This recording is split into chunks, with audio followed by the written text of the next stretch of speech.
can control about 3 or 4 key elements, you can totally own a state. You can make right wrong. You can make truth falsehood, falsehood truth. If you control the media, if you control the Justice Department, if you control the police, you own the system.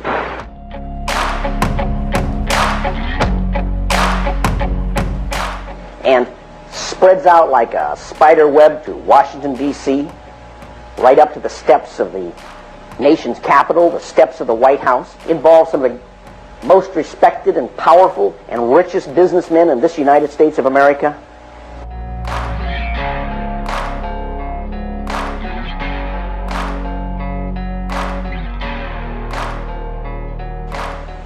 That have the duty and responsibility to make sure these things never happen.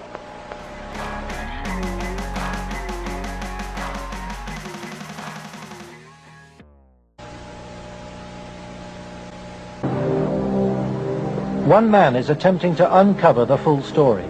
John DeCamp is among the most highly decorated Vietnam veterans. A former Republican state senator in Lincoln, Nebraska, he is now a lawyer fighting the legacy of Lawrence King's abuse of power.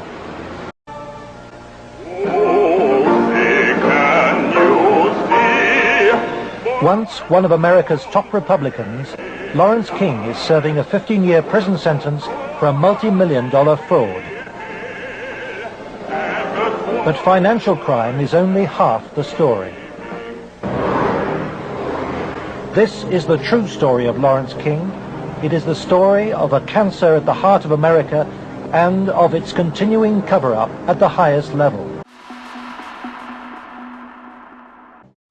It's a web of intrigue that starts in our Holy of Holies, Boys Town, Nebraska, one of the most respected institutions in the United States, and spreads out like a spider web to Washington, D.C., right up to the steps of the nation's capital, the steps of the White House, involves some of the most respected and powerful and richest businessmen in this United States of America. And the centerpiece of the entire web is the use of children for sex and drug dealing and drug couriers, the compromising of politicians, the compromising of businessmen, but worst of all, the corruption of key institutions of government that have the duty and responsibility to make sure these things never happen. For John DeCamp, the trail starts in a unique town just outside Omaha. World-famed Boys Town is in the news again. Made famous by an Oscar-winning film, Boys Town is America's favorite children's charity. It was founded in 1917 by a Catholic priest, Father Flanagan. Father Flanagan. The saddest spectacle in our social life is the neglected, unwanted, and unloved boy who has become a serious problem in our society. Boys Town was started to be a home for orphans. That was after World War I. And since then, society has changed and the problems of boys have changed. And so now it's a question of taking care of homeless, abandoned, neglected, abused boys, and now girls also. Boys Town has been granted the privileges of an incorporated town, a Catholic diocese, and a school district for 500 children. Boys Town has cash reserves of $500 million, but still raises up to $35 million annually, solicited from the public by begging letters and promotional videos. I'm Father Val Peter, the caretaker of Father Flanagan's Stream and the executive director of Boys Town. Does Boys Town really exist, people ask me? You bet it does. Located in the heartland of America, Boys Town youth have come from many backgrounds and locales. As they graduate, they shall seek new adventures and head for different places. But always, they shall carry with them the spirit of Boys Town. If you'd like to help Boys Town, send your tax-deductible gift to Father Val Peter, Boys Town, Nebraska, 68010. Boys Town, for me, was the first thing I ever heard of when you think of institutions that you respect Believe it or not, I was there for a while when I was a young boy.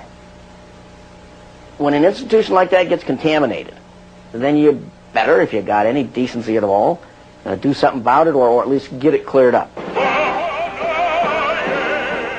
John DeCamp lays the blame for the contamination of Boys Town on the one-time leader of the National Black Republican Council, Larry King. Larry King was the fastest rising black star in the entire Republican Party of the United States during all of the 1980s. And he was also one of the most evil individuals in this country in terms of being a dealer of children, in terms of being a thief, 40 million that they documented he stole, and in terms of using and compromising and corrupting one after another politicians. The base for his network was the Franklin Federal Credit Union, a people's bank in Omaha, Nebraska. Larry King was its general manager.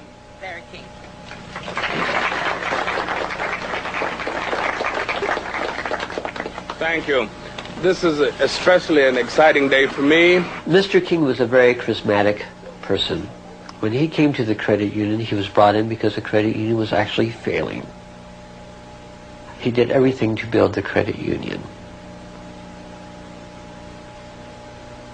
King courted the leaders of Omaha's wealthy business district. Banks, industry, and charities placed millions of dollars in King's hands. From 1979, Larry King developed close commercial ties to Boys Town, and Boys Town youngsters were sent to work for his companies. Boys Town had quite a few accounts at Franklin Credit Union. Those were considered very valuable accounts. They were handled exclusively by the bookkeeping department. But on the average of once a month or once every 2 months, we always seemed to incorporate a person from Boys Town. But King used Boys Town not just as a source of young boys for his business. He prostituted them at sex and drug orgies. Paul Benassi was a victim of King's abuse. He was also sent by King to lure Boys Town youngsters off campus. We used to just drive around and go up toward a home, and then we used to do some of the scavenger hunts with picking up some of the kids. You know, just kind of win their confidence, become friends with them for a while. Start inviting them to the parties. The kids were 10 years old or older. In 1986, King's plundering of Boys Town was reported by staff to its chief executive, Father Val Peter. Subsequent testimony proves that he carried out his own investigation, but that King's victims refused to talk to him. Monsignor Hupp now blames himself for Boys Town's association with Larry King.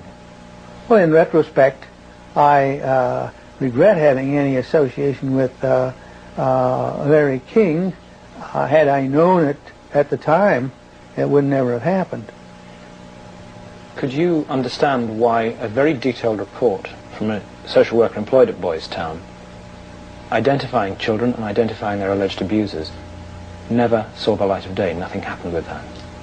No, I can understand that, because had I known that had been, I wouldn't put up with that. But is that something like that happened? I don't know of it. Nebraska has a very clear statute that child abuse allegations should be reported to authorities. They shouldn't be reported to the principal of a school, the director of a facility. They should be reported directly to either Child Protective Services or law enforcement. And so Larry King remained free to feed his pedophilic parties with child victims. But in 1988, a routine review brought King's involvement with Boys Town youth to the attention of Nebraska's State Foster Care Review Board.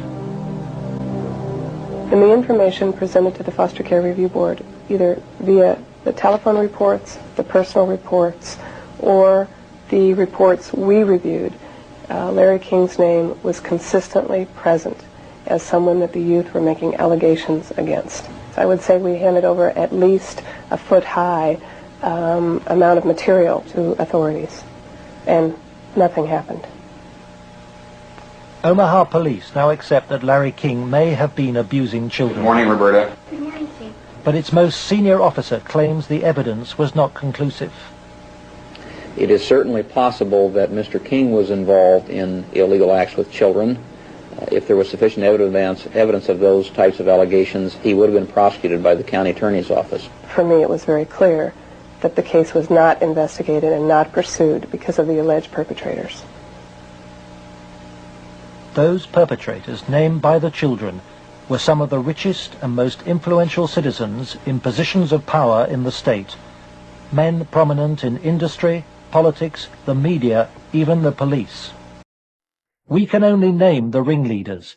Besides Larry King, they were department store millionaire Alan Baer and the celebrity columnist of Omaha's only newspaper, the World Herald, Peter Citron.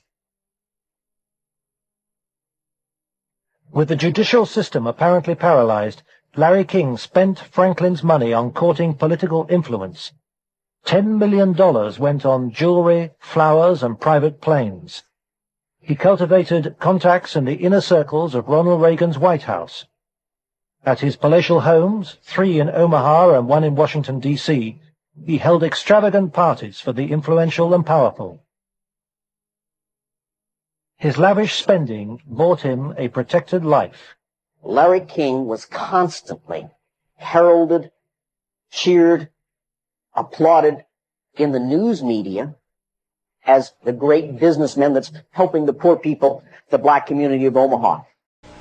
But King's extravagance attracted the attention of the Internal Revenue Service. As a result, on April the 11th, 1988, the Franklin Credit Union was raided and closed by the FBI.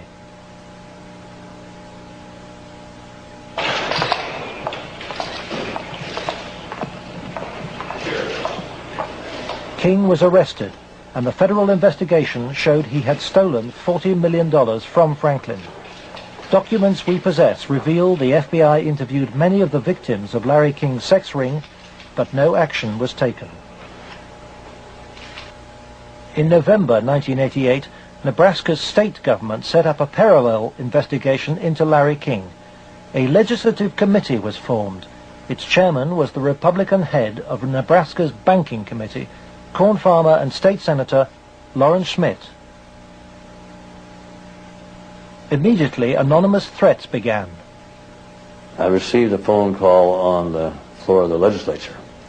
The caller did not identify himself, but he said, "Lauren, you do not want to have an investigation of the Franklin Federal Credit Union."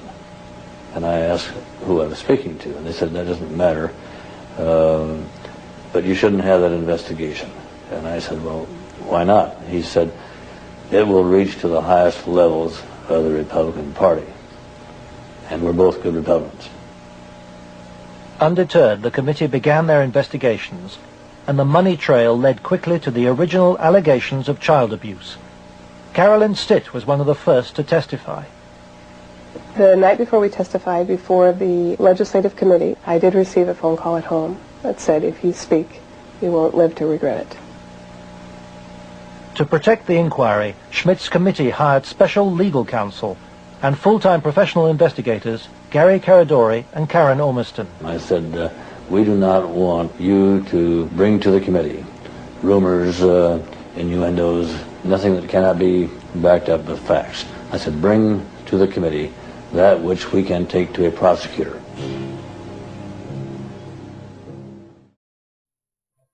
The investigators found new victims of King's pedophile network, many on the streets of Omaha.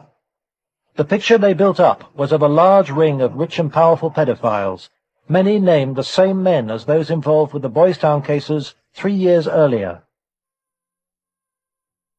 They were telling us about prominent people in Omaha and elsewhere that were abusing children at parties.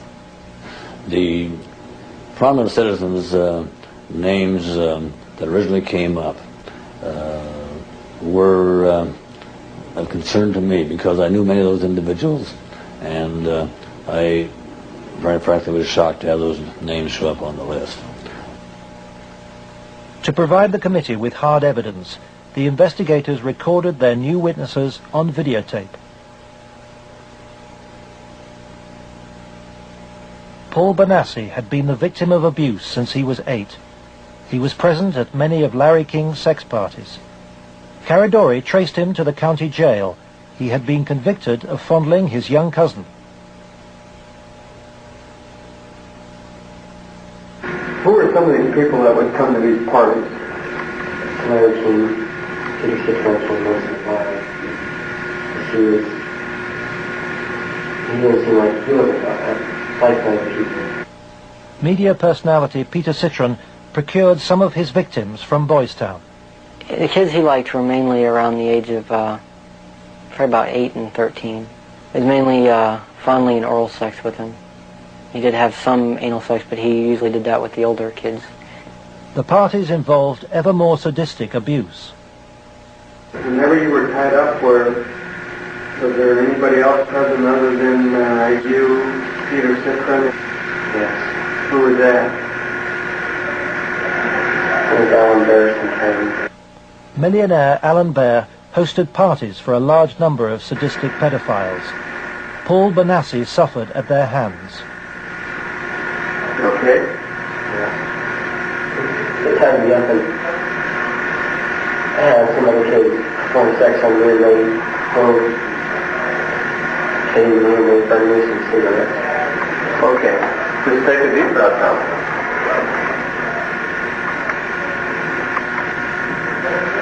And across the Troy Bonner.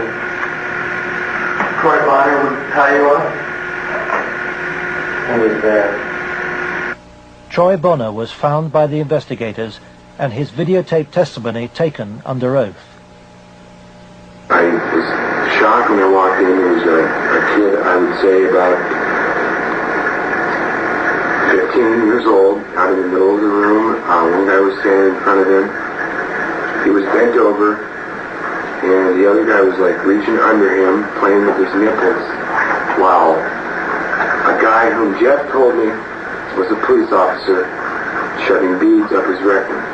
The police officer was shoving beads up his rectum? Yes. Bonner named Alan Bear as the man who introduced him to the sex parties. Alan Bear was a sick fuck. Didn't care, wanted sex, nasty, I don't even know if you can call it sex. Everything, from just, touching to fruit, squash, huge squash, that big around, stuck into you, into your ass, heat things, hot things, poked at you and stuck in you. But the center of the child sex ring was Larry King. Larry King was the same kind of sick fuck Alan Bear was, except Larry King was more violent, more sure of himself, I got those scars on my arm one night at a party where Larry King, wanted to see how strong a man we were or something, and have us push our arms together, and then you'd light cigarettes, and as soon as you get burning, you just drop them down between your arms and, let it burn. And they made us stand there naked and touch each other while holding our arms together and burn cigarettes where, it's on film someplace. They filmed it, burning, I would, see him fuck a 10-year-old boy in the ass, until he bled, and, just pull out and stop, and, push him down, and then go out and, meet with decent people. King would also provide underage girls for abuse. Alicia Owen told the investigators she was 15 when she attended her first party, introduced by a Boys Town boy. Caradori discovered her in jail where she was serving a sentence for passing bad checks. I met some guys there that were from Boys Town, and it was at that party that I met Larry King. At the time that I met Larry King, I did not know that he was Larry King. I had met him. It was the first time I'd ever met him. Larry King and Alan Bear frequently hosted the child sex parties in penthouse apartments at the Twin Towers luxury block in Omaha. A lot of it was me handcuffed with my hands behind my head and my feet tied, and doing different things. What do you mean? Sometimes there'd be a guy straddling over my face. Okay. Most of the time, Larry King took pictures quite a bit during that time. I know it's difficult. I don't know. Okay. And I think I could have said no. Okay. But I don't know. Okay. And you know, Alicia, you're a victim. And at a young age, let's go off camera for a minute. We were appalled. Appalled. I don't even know if it comes across on the video the way it came across to us in person. It was incredible. It's incredible what these kids went through, I think. Larry King was also here. He came in and we drank and did cocaine. I didn't do much. He turned me on to what Larry King did. Drugs was a strong part of how they got control of some of the kids, because that's what some of the kids were there to get. They would do the sexual acts and then be provided with cocaine or whatever type of drug they wanted. Heroin, you know, I don't know, but that was my drug of choice, you know. Till this day, I remain an addict, you know. And those of us that didn't like to be involved and didn't want to be involved were threatened. And who would do these threatening remarks? Larry King. You think Larry King personally did? I think he did. And when they threatened, you know, that I can go find somebody that will kill you, and it will kill your family, you don't tell anybody. Larry King was, I would say, the center of transporting the children around the country. The airplanes were usually in his name, at least in his name. They were paid for by Larry King. We met them in Pasadena. Met who in Pasadena? We met, Larry King was there. There was 3 boys that I had seen at one of the receptions at the French Cafe were there. And I'm almost positive they were Boys Town boys. Almost positive. They were there. You mean graduates of Boys Town or present? I think they were present because they were young. Well, how would they get away for a long period? I have no idea. Okay. Boys Town came up frequently during the investigation, but we found it very difficult to get information about Boys Town. I was not able to find any information on my visit there, and Mr. Caradori could not get information either. Boys Town today remains unwilling to discuss its involvement with Larry King. We were banned from filming at Boys Town, and its public affairs officer refused any interviews. I would have to give you a flat no.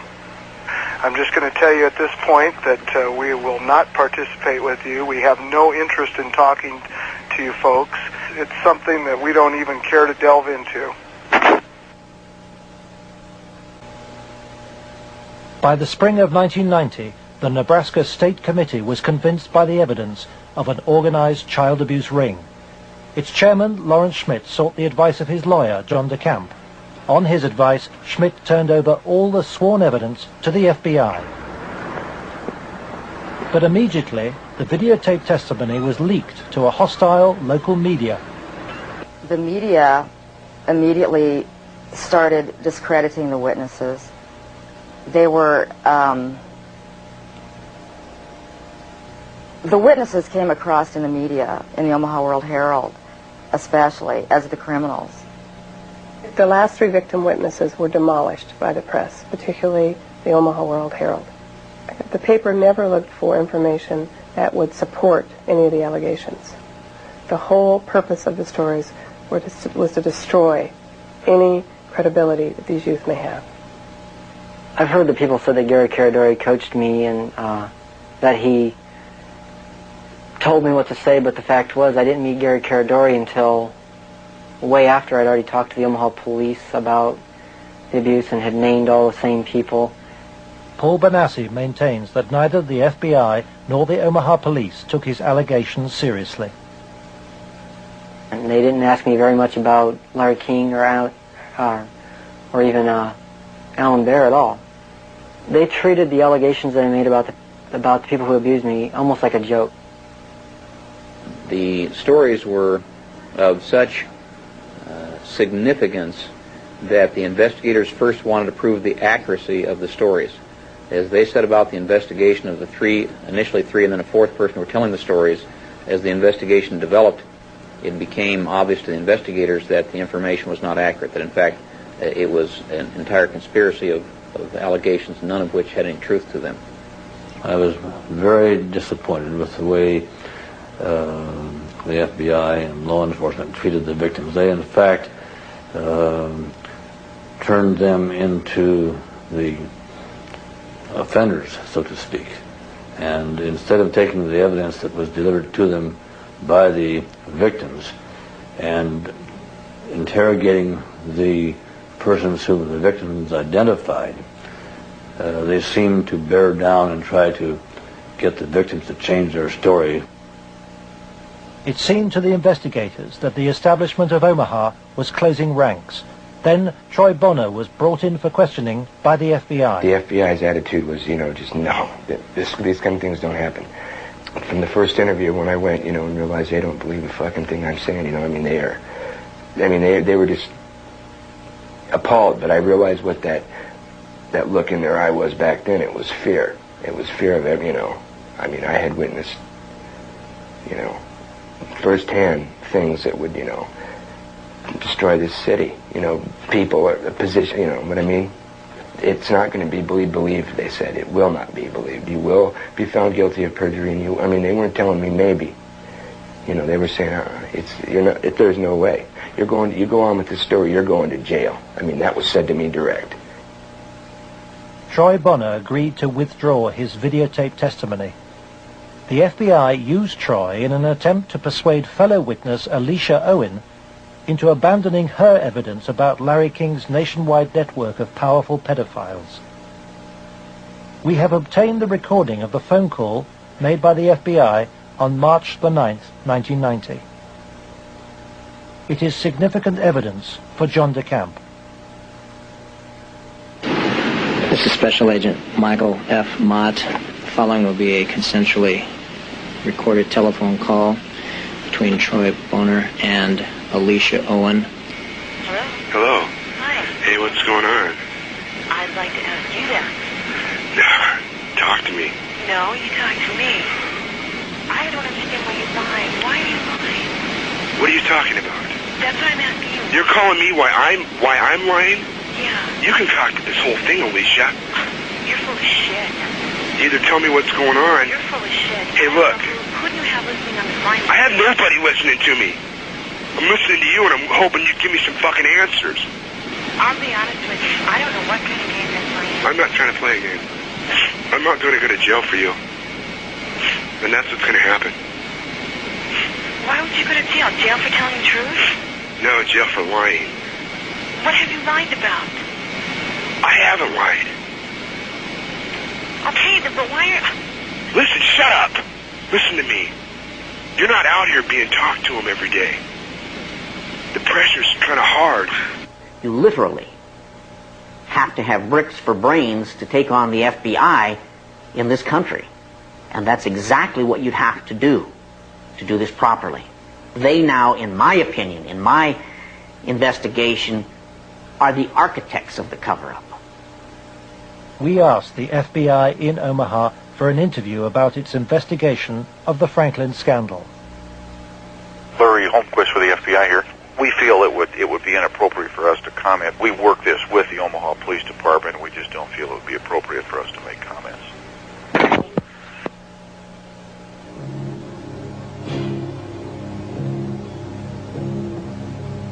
As the investigators sought out new witnesses, they found themselves under constant threat. Gary was threatened several times His vehicles were tampered with. I would think whoever tampered with them, it was a scare tactic because it was so obvious that they were being tampered with.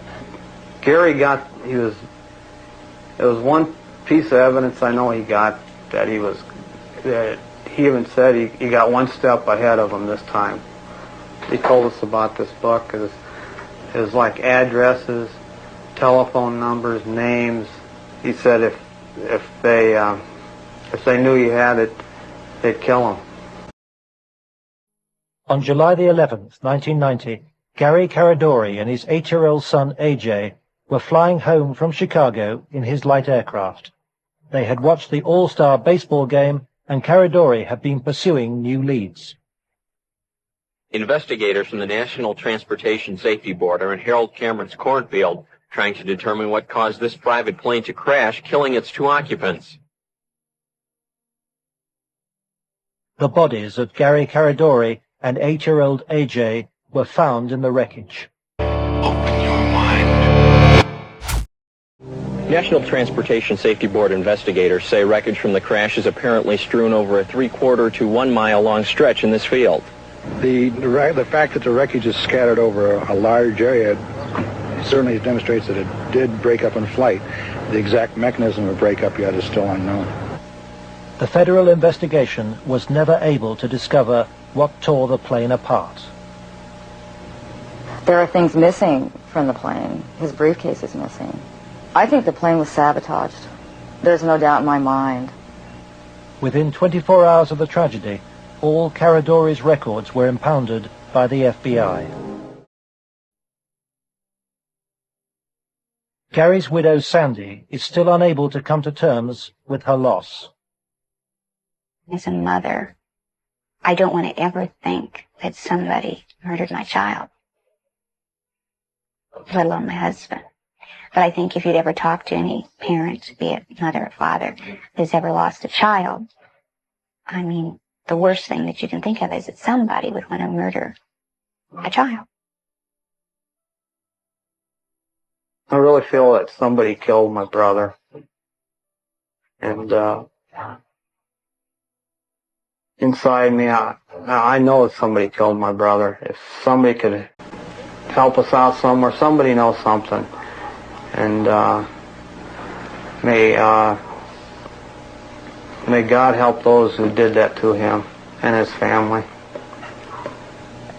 The effect of Gary's crash on the investigation, I think, in effect, put an end to anybody else coming forward. There are many victims.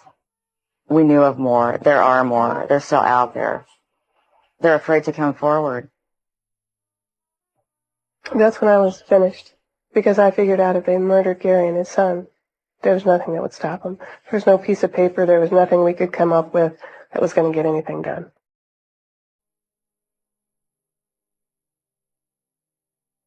But Gary Caradori's death pricked Troy Bonner's conscience. He promised Sandy that he would tell Senator Schmidt's committee about the FBI's pressure which led him to lie. I set the record straight. I was, going to do it.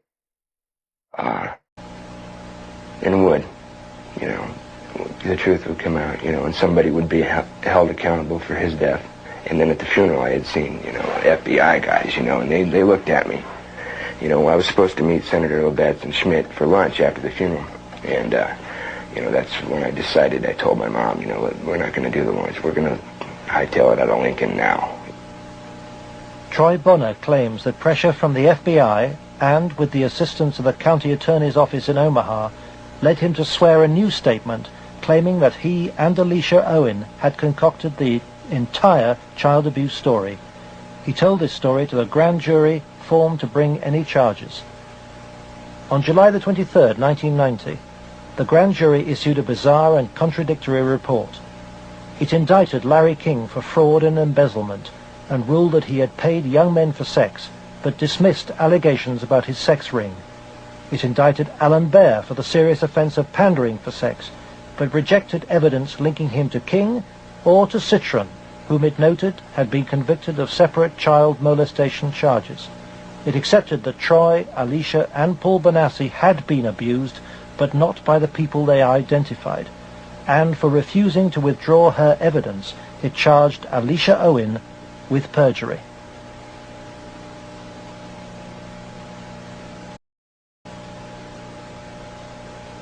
Lawrence Schmidt's legislative committee issued a report denouncing the grand jury.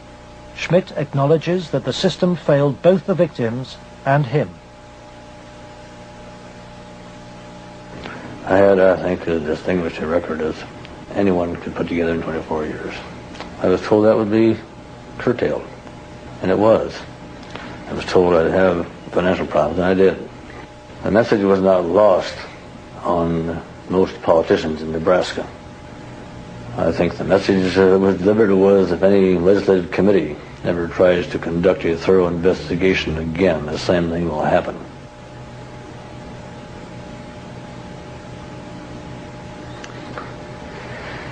It has shaken my faith in the institutions of government.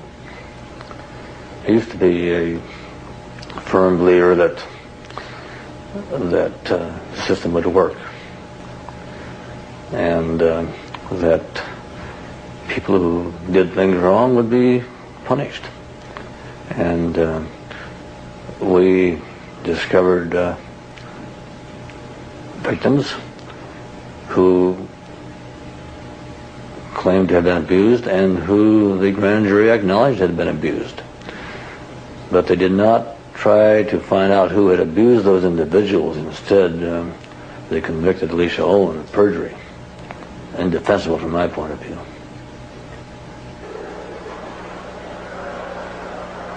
The trial took place in July 1991. Troy Bonner testified that the child abuse story had been an invention.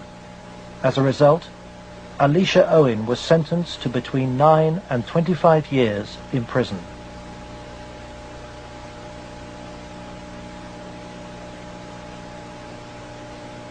I can't find a case in the history of this country where some kid got sentenced to 25 or 30 years in prison for something like this.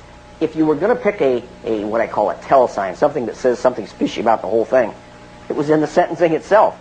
For some reason, they had to send a signal to every kid who was a potential witness. My opinion again. A signal so loud and clear, if you dare to come forward, if you dare to talk, watch what happens. Alan Baer was fined $500 after pleading no contest to a reduced charge of aiding and abetting prostitution. Peter Citron served 2 years of a 3 to 8 year sentence. Thanks to Troy Bonner's lies, Larry King never faced child sex charges. For the $40 million fraud, he was given a 15-year sentence, 10 years less than Alicia Owen. I feel really sick. I should be taken out and shot for doing that. And if that was to happen, I would go willingly.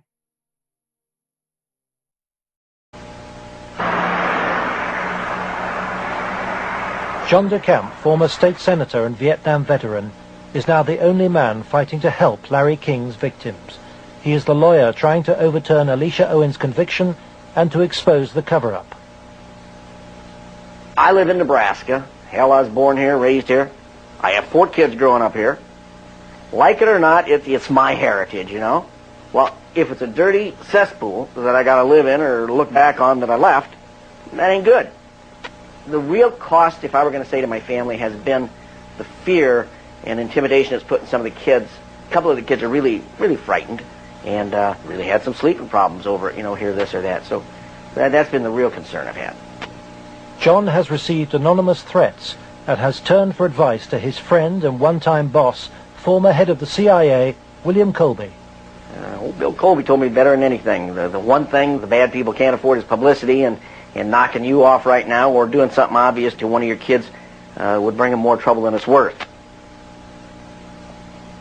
I said, you have to consider the possibility of some danger to not only your reputation, but to your person. I mean, people do react rather violently to some kinds of charges, or particularly if they're true, there's more apt to be a negative reaction than if they're false.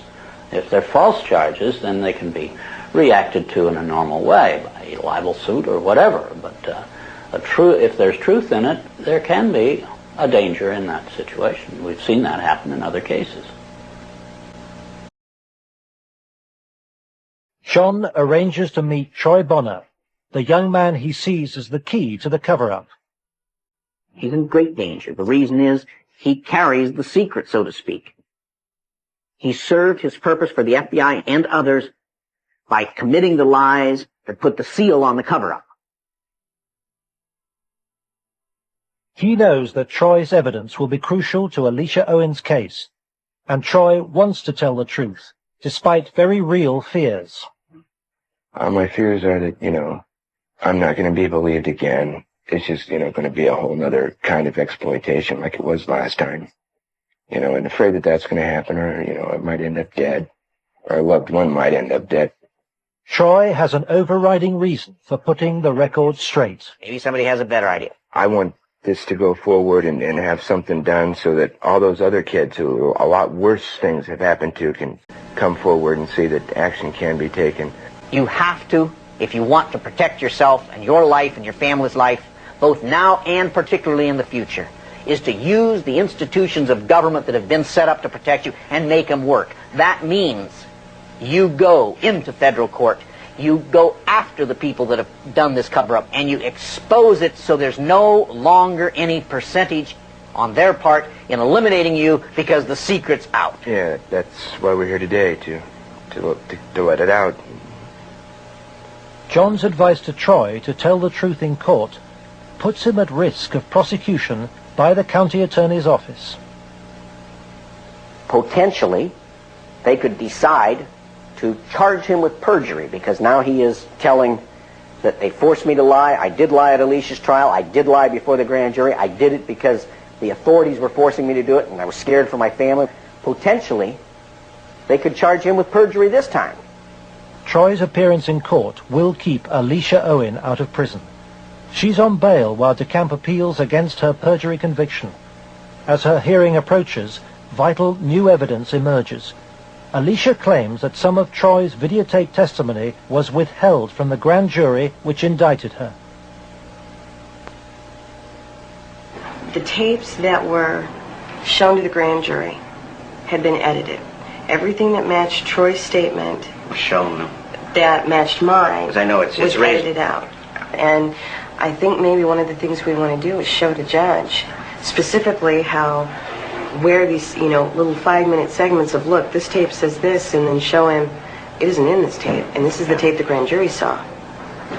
I'm going to attempt to get these tapes, and we'll see what happens next. But to obtain the tapes, DeCamp must approach some of the very officials he has accused in court of being involved in the cover-up, the county attorney's office which ran the grand jury. In the good old Alicia Owen case, 127-194, I'm trying to get the evidence, the tapes and the transcripts of Troy and Danny. Troy Boner. Get that up here once. Yeah. Up at the county attorneys, they have all the bills up there. Oh. Robert. Let me guess, Robert Siegler has them. Robert Siegler is the prosecuting attorney trying to send Alicia Owen back to prison. After lengthy negotiations, DeCamp emerges with the tapes the grand jury never saw. I went with $4,000, about $4,000 in cocaine. Okay, and what airline? In more than 2 hours of taped testimony, Troy details trips across America on behalf of Larry King and Alan Baer, trips for drug deals and sex. It corroborates Alicia's evidence. Fort Worth, like an hour, and then a big plane from Dallas to Los Angeles. Did anybody go with you? Alicia Owen. For John DeCamp, this is the proof of the King sex ring for which he has been waiting. Here it is. So to speak, the smoking gun that they could go out and verify, the corroboration. In other words, the linkage to King that was denied. Cover-up. Organized, planned, deliberate cover-up. The courthouse, Wahoo, Nebraska. The hearing begins.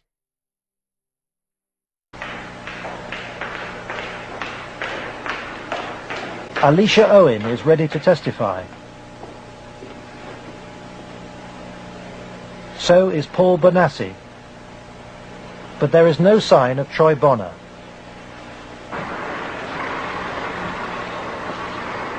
DeCamp discovers that Robert Siegler has sent the young man a subpoena. Fearing arrest for perjury, Troy has gone into hiding. DeCamp is without his most vital witness. Let's try and subpoena more those guys. Is Troy okay? In court, Alicia's case is adjourned. The county attorney's office begins to search for Troy Bonner, but County Attorney Siegler won't say why. I'd like to ask you whether you're about to charge Troy Bonner with perjury. Oh, no.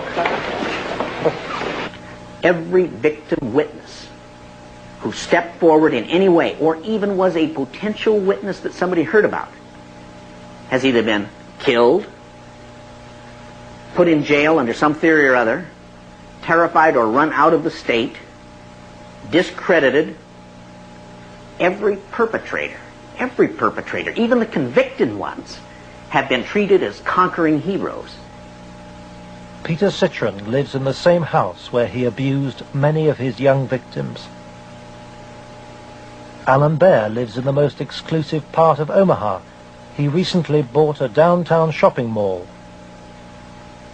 Many of the other abusers named by the children have risen within Nebraska's state government and legal system and within the Republican Party. Obviously, the FBI was protecting something a lot more significant than a bunch of old pedophiles having improper relations with little boys. They were protecting something a lot more significant than a bunch of drug peddlers. They were protecting, in my opinion, they were protecting some very prominent politicians, some very powerful and wealthy individuals associated with those politicians and the political system, up to and including the highest political people in this entire country.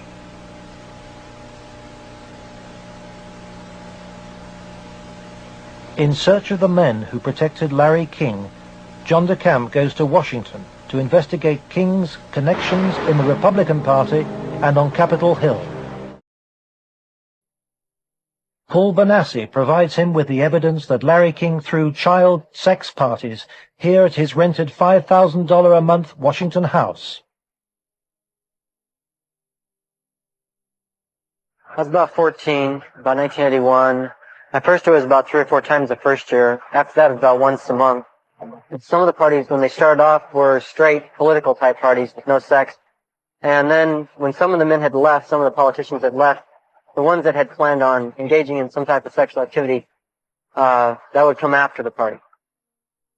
Some of the kids would be held downstairs in some of the rooms where if they acted up or if they started freaking out because of the drugs that they were on, they'd put them in a room that they couldn't get out of, and they would lock them in. What kind of drugs? Anything you wanted. Cocaine, heroin, speedballs. You're telling me those speed. things were at these parties where you had Larry King and prominent politicians? Yes. Were they readily available to anybody at the party? At the after parties, they were readily available for anybody. Beforehand, they did it more upstairs than they did anywhere else, and it was kind of in the back room. Were any attempts ever made that you know of to expose this situation? As far as I know, nothing's ever been done, and most of the people that were in there had already been, I guess you say, compromised. King's partner was Washington lobbyist Craig Spence. Spence took youngsters, including Bonassi, on private midnight tours of the White House. So you were in the White House then? Yes. And how did you gain access? Well, I came down with Larry King, but Craig Spence was the one that arranged the trip for us. And it was kind of a gift for our services that we were doing. How many times were you on this kind of a trip? I came to it on 2 times. 2 times. And were you used for sex on those occasions? Not until after we left. After you left the White House? Yeah. What time of night? It was usually around midnight.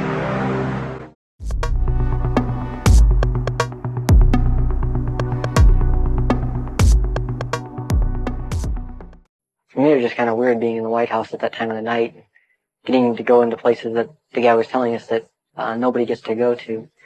You know, I seen rooms in there that I'd never even heard about. And Craig Spence and Larry King had a couple of groups. One was called Bodies by God, and they had the Callboys, and there was another group that was started by Larry King, which was called the Golden Boys, which was kids that were usually under the age of approximately 10. Spencer's Callboy network was investigated in 1989 by reporter Paul Rodriguez of the Washington Times. We had uncovered a series of allegations from some minors, and it led me to a callboy operation. Well, it sure fits with, this boy Paul Benassi. And he tells a tale of being brought to the White House on occasion, kind of as a reward for the kid. Craig Spence's dad, he committed suicide. He had advanced stages of AIDS. He was an AIDS carrier and he killed himself. This was the thing that always bothered me. They claimed it was the largest male prostitution ring in the city that they've ever had uncovered. It was $1 million a year minimum. Yeah. And yet they only prosecuted the operator, Henry Vinson, and 3 of his lieutenants, as it were. Mm-hmm. They never went after any of the Johns or the clients. This operation claimed to have clients that ran from the White House to the Capitol Hill to the State House to the churches within the media. Exactly what Paul describes as the people he was with. And a lot of the stuff led there, but we couldn't quite nail it at all cases because, again, to accuse someone of high stature, you've got to be very careful. I understand. We were able to do it through the mother lode was provided us credit card receipts and canceled checks, and then lists of the clients. The prosecutors knew all this stuff. There was approximately 20,000 documents they had. They sealed the entire record by court order. And we've attempted on several occasions to unseal that, and we've been told it'll be a cold day in hell before those records ever get unsealed. And it makes me wonder what's in those records. Yeah. John DeCamp believes that the legal system is still being subverted and that the people protected are still at the heart of the American establishment.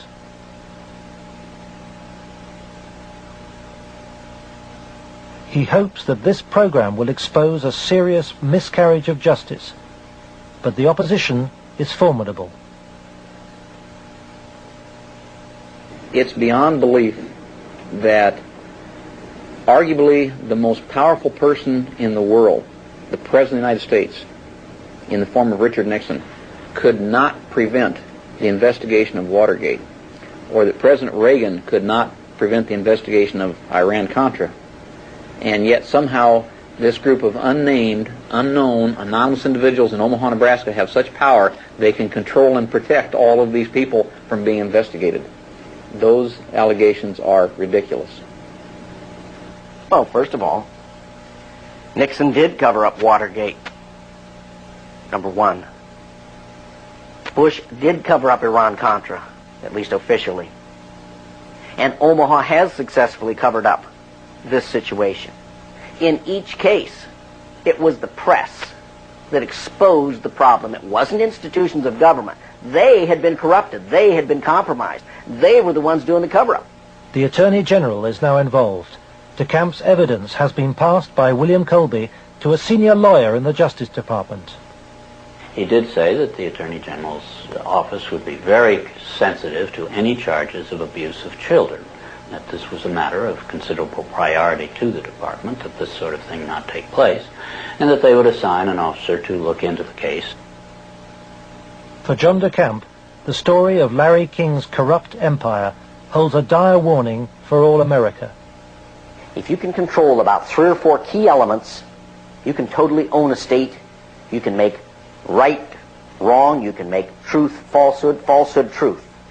If you control the media, if you control the Justice Department, if you control the police, you own the system.